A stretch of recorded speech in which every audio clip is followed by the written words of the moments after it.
Bom, este estudo tem o tema A Verdade que Liberta, e eu gostaria de fazer um breve comentário sobre João 8, 31, 32, onde Yeshua nos diz assim: Se permanecerdes no meu ensino, verdadeiramente sereis meus discípulos, então conhecereis a verdade vos libertará.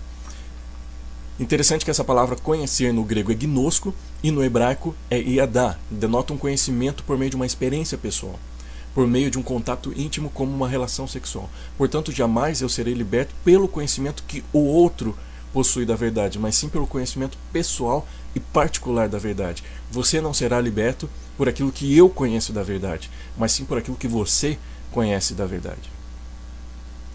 E podemos notar que Yeshua nos traz um caminho para chegarmos até a liberdade. Primeiro, estar firme no ensino dele. Segundo, firmado neste ensino eu me torno discípulo. Terceiro, e sendo discípulo eu passo a conhecer a verdade por meio de uma experiência pessoal. 4. A verdade traz liberdade, ou seja, o Éden novamente. Então, eu estou firmado no ensino do Pai, assim eu me torno discípulo, conheço a verdade e a liberdade. E qual é a verdade? No verso 36, no capítulo 8, Yeshua repete praticamente o mesmo verso 32. Ele diz assim: Se, pois, o Filho vos libertar, verdadeiramente sereis livres. Porém, há uma troca da palavra verdade pela palavra filho.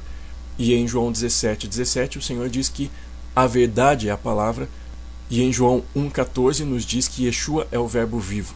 Então, seguindo por essa lógica, vemos que a verdade é o filho é o verbo, e o verbo é a palavra. Portanto, chegamos na verdade, ou seja, a palavra do Pai é a verdade. E esta palavra nos leva novamente ao Éden. Ela nos conduz à verdade. E Yeshua é a revelação de toda essa verdade, pois ele é a própria verdade que nos conduz ao Pai e nos tira da posição de escravos, nos colocando em liberdade. Então vamos seguir um esquema para facilitar a progressão deste pensamento.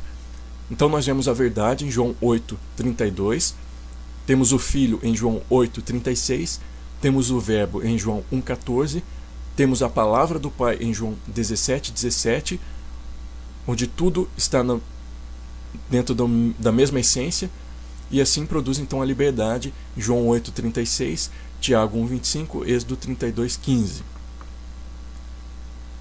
E outro princípio que podemos tirar deste verso é: o conhecimento por meio de uma experiência pessoal vem de acordo com o ensino no qual eu estou firmado. Então, se o ensino é verdadeiro, a experiência é verdadeira.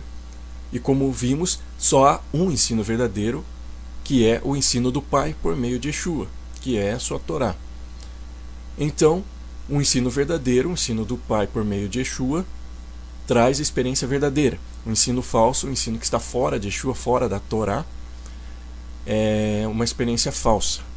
Então, neste ponto, eu gostaria de acrescentar o comentário de um rabino messiânico que, na minha compreensão, tem muito a ver com esta liberdade citada por Yeshua, e assim seguimos a lógica que a palavra do Pai nos faz livres.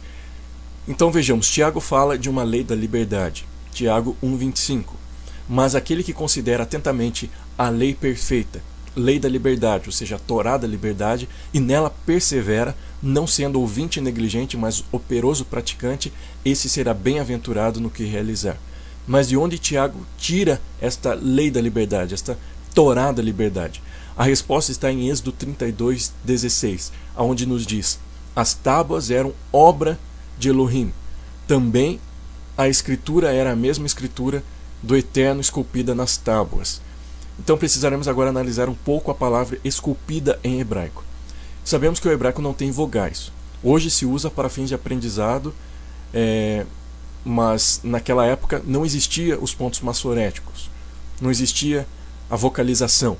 Então há um jogo de palavras, porque tanto esculpir e liberdade no hebraico possuem as mesmas consoantes. É o ret, o resh, o vav e o tav. E portanto, por causa da não vocalização na escrita, podemos ler tanto como sendo harut, que é esculpir, ou herut, que é liberdade. Então entendamos algo. O Eterno tira o povo da escravidão do Egito e após esse fato ele ratifica a liberdade no Sinai, dando a Torá, dando a lei, dando a instrução, como uma constituição, consolidando a liberdade de Israel quanto às leis do Egito, tornando-os livres. O Brasil, por exemplo, foi declarado independente de Portugal em 7 de setembro de 1822.